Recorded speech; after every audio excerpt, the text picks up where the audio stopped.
So what's up sa inyo guys, this is Jake Joshua Remo from City Motors Inc. Makati. Ngayong araw magre-release tayo ng Xpander GLX na nag-inquire lang sa atin sa TikTok Live.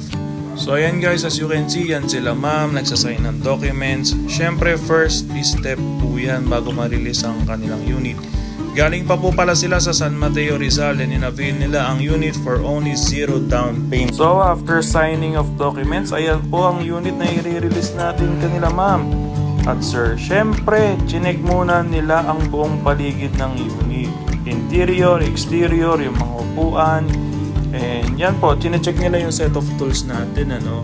Ang set of tools nga po pala natin is yung car jack, tow hitch, and tire wrench with early warning device. So shoutout po sa inyo all the way from San Mateo Rizal pa po sila.